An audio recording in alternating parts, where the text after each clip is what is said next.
from ESPN MLB insider extraordinaire, our friend Jeff Passan returns to the program. How are you, Jeff? What illustrious company I'm keeping today, Rich. You know, My Jeff. goodness. Jeff, I only know one speed, but you're in the Ricky Henderson slot. You're in the Ricky Henderson slot. So Jeff's gonna be Jeff. No, just here's what you do. You can either knock it over the fence, or you can reach base and wind up on third by 2 minutes into this conversation. That's either one. You could do either one if you're Ricky Henderson. So honestly, Ricky, we get really nostalgic these days, right? Yep. And I look back on players of my youth, and I think Ricky Henderson was probably the best player I saw growing up. He was just. I would love to see Ricky play these days where it's okay to pimp a home run. Yes.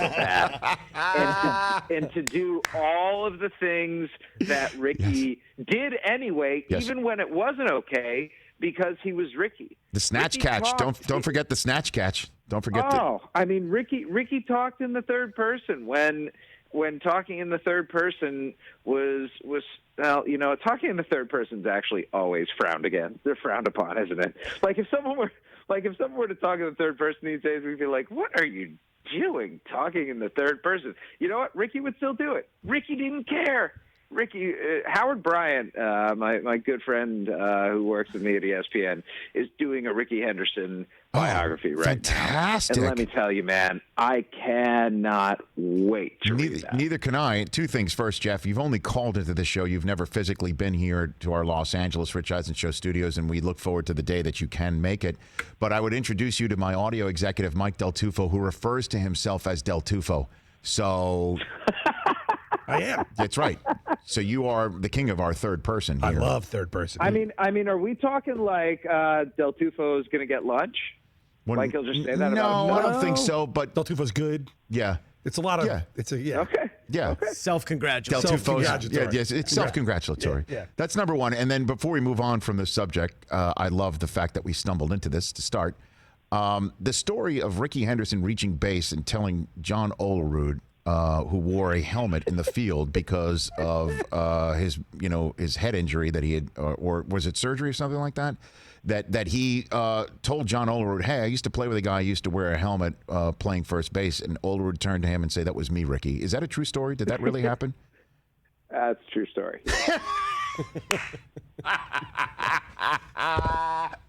I just thought that was the stuff. True story. The one that I don't know, yes, if it's true or not, and I'm looking forward to the book to see this because I'm sure Howard will talk about it, is like deep into his career, there was a seat that was open at the front of the bus, and somebody told Ricky to sit there, and Ricky's like, why do you want me to sit here? And someone said to him, because you've got tenure. And Ricky looked at him, and this is just, I don't know if this is an apocryphal story or if it's true.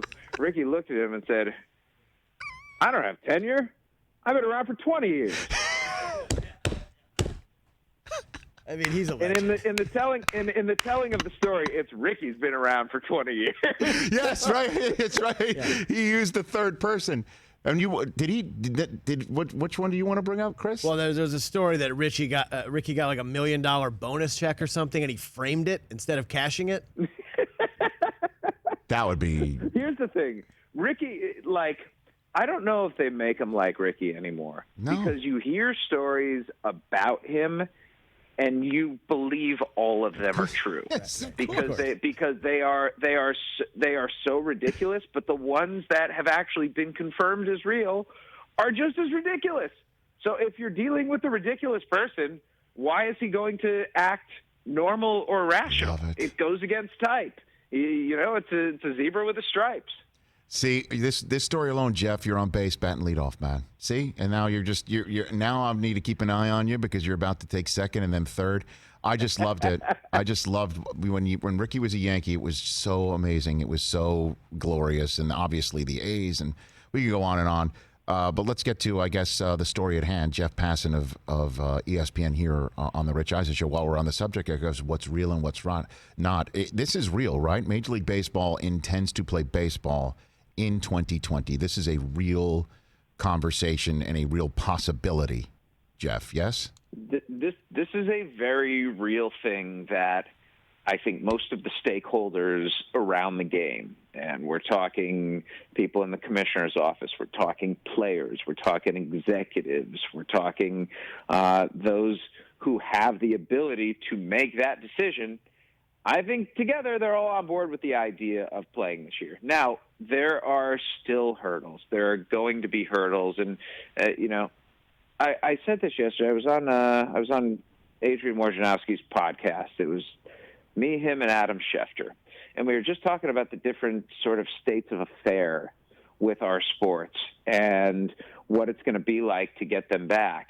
And the point that I made was there are going to be catastrophic screw-ups along the way because we are just dealing with the complete unknown. And not only the complete unknown, but something that has the ability to change direction like Barry Sanders.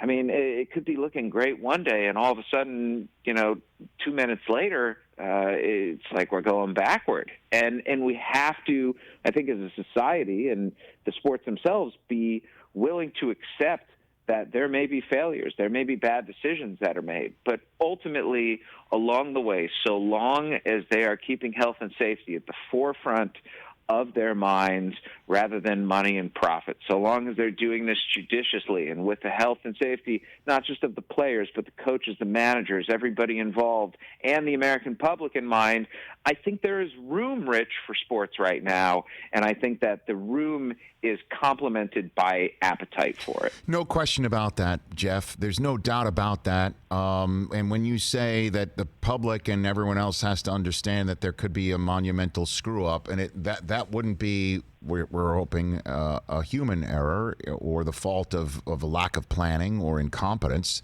It's just, again, the virus acts on its own time, and it acts in its own way, and it acts in a way that experts and science-based individuals are still trying to figure out. So the question is would the players buy in? Would the players buy into, all right, I'm going to quarantine for a month away from wife, kids, or can I bring wife, kids, or are certain teams going to, not going to allow wife, kids, and then other teams are? I mean, you know what I'm saying? Like we're twisting a Rubik's Cube right here. What about the players, Jeff? Yeah. Listen, we're twisting a Rubik's Cube, Rich, but as I can attest, my 12-year-old can solve a Rubik's Cube in about 20 seconds. Well, that's probably yanking the pieces out and putting them back together. That's what I did when I was No, 9. he's not one of those kids who switches the stickers. Damn. I'm going to have to send you a video when we're off the air here. You're going to see this. Okay. And your first reaction is going to be, Passan, that cannot possibly be your child. I look forward to that. That'll be great. We'll put it on our feeds. It's pretty spectacular. Here's the thing about the players. They hold power here. They don't hold all the cards, but they can very easily say, if we don't feel safe, if we don't feel confident in this, we're not going to play. The issue is right now a lot of the concern on the player side is financial.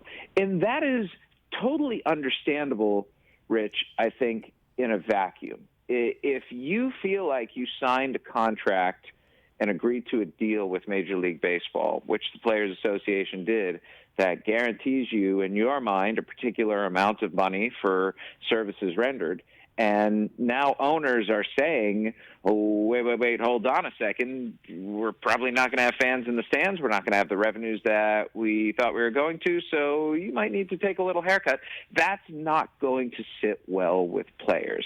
And I get that.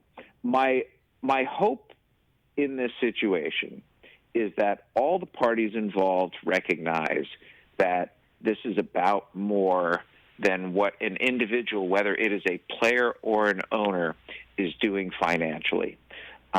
This is, and I hate to make it bigger than it actually is, because, look, we're talking about games, we're talking about sports, but I think this is a potentially important thing for the country, and something that people really can and should look forward to, not just to have the games back, but to have that sliver of normalcy. And it's going to be an abnormal normal, Rich. It's going to be games played at the beginning without fans in the stands, probably in a number of cases in either minor league or college parks. Like, it's going to be a little discomforting at the beginning. But the comfortable part we're going to have are the sounds, are the actions, are the things that with which we've grown familiar throughout the years, and that to me symbolize summer for us. And that's just watching a ball game, regardless of where it is, regardless of how it's being played. It's baseball, and if it's back, that is better than it not being back. No doubt about it. Jeff Passan here on the Rich Eisen Show. So walk me through. I know about the 10-team divisions. I get it, but walk me through. The 10-team divisions is not real. That was incorrect. Okay, so what is correct then? There are a lot of plans going on right now. And there are a lot of things that are being considered. That particular one, the details of it just weren't right. But there could be a scenario in which, and I think of all the likely ones, this is just me, I'm not saying guessing. This is kind of educated guessing, but it's also trying to be logical about it. To me, the two plans that seem to work best are the idea of three city hubs and 5 city hubs. And in the 3-city plan, you wouldn't necessarily have a 10-team division, but you could have, actual AL West and NL West gathering in Phoenix, and the AL Central and NL Central gathering in the Dallas metropolitan area, and the AL East and the NL East gathering down in Tampa. And you could have, 4 intra-division games every day and 1 interleague game. At a complex, days. I guess, at a complex where there are multiple fields? No, wouldn't even necessarily. So let's look at in Phoenix, for example, you would have at least 1 game, probably 2 played at Chase Field. And then you would have 3 in spring training parks surrounding that, whether it's in San Francisco, whether it's at Camelback Ranch. Maybe they do home games because all the teams in the NL and AL West have spring training in Phoenix. So they would have their home parks that they can play in. In Dallas, you could have 1 team playing at the new Globe Life Park. You could have a game played at TCU. You could have a game played at Dallas Baptist. In my dream world, Rich, Jerry Jones opens up Jerry World, and we have baseball there. How freaking cool would that be to see a baseball game played at Jerry World? I agree.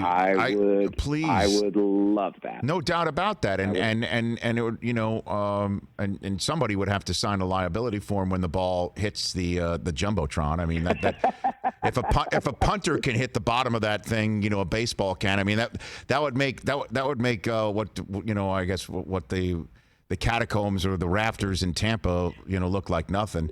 Exactly. And I'm glad you bring up Tampa. You can play at Tropicana Field. The Blue Jays in Dunedin have their spring training facility. Right. The Phillies in Clearwater have theirs. The Yankees at Steinbrenner Field. You have Al Lang Field there. There are just enough possibilities to make those work. Sure. And you also could do 5 cities. You add Houston and Miami to the mix, and you have 6 teams in each place. Now, how you split those 6 teams up, that becomes a little more complicated because you're not sticking within the division. But at this point, it's like we can figure out those logistical things, and if they don't make sense, oh well.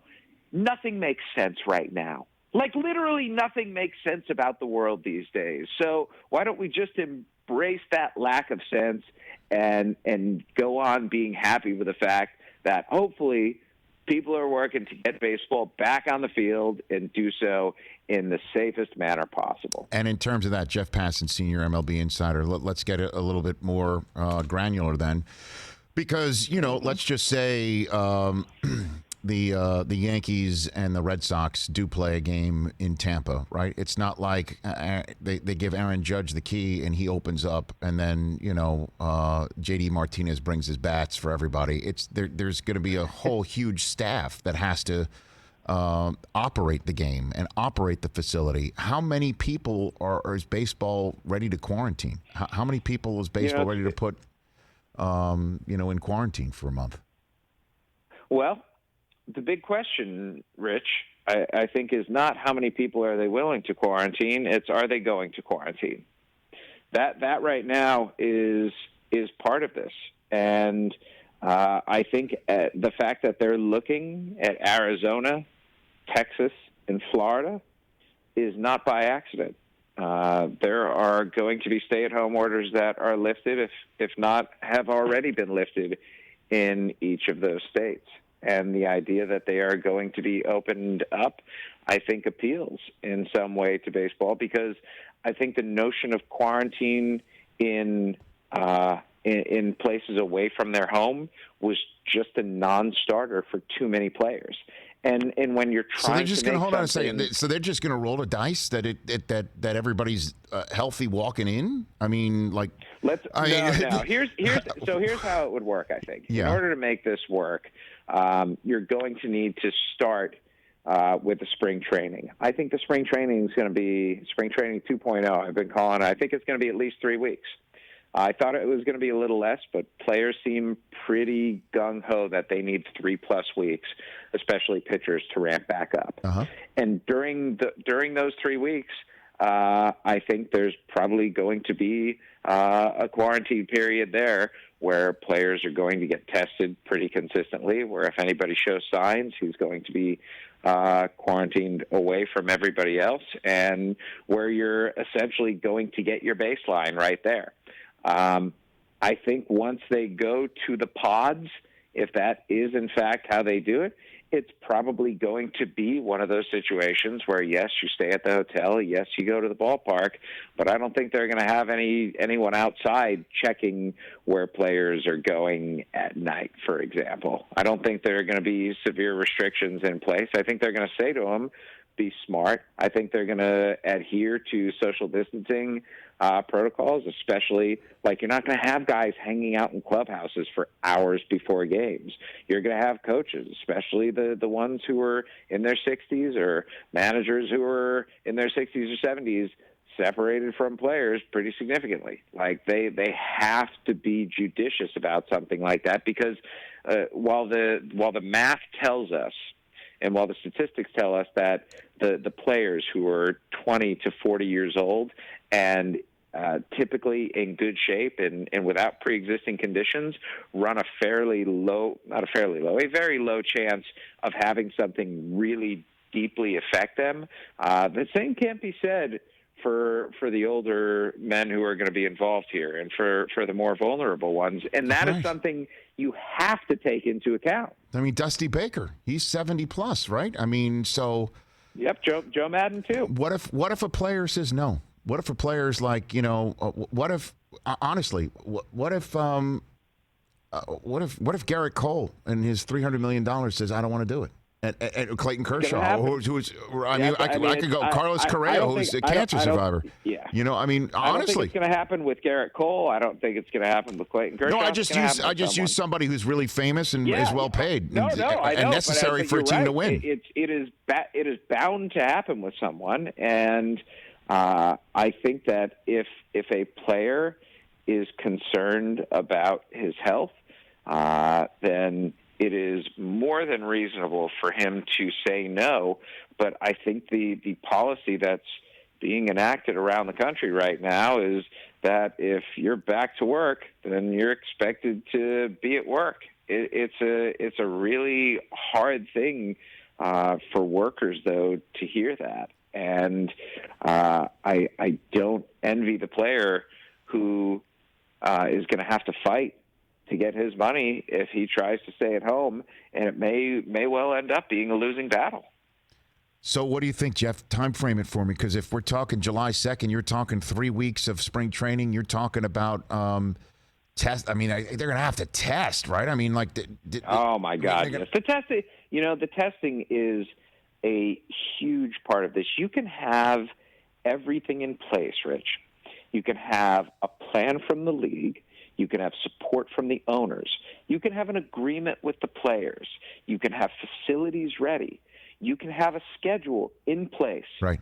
If you do not have testing, not just testing for the players, but enough testing throughout the country where if Major League Baseball is running through thousands of tests a week, maybe even more, that it doesn't look like they're being taken from those who really are in need of it. If you don't have that testing and that level of testing, the whole thing falls apart.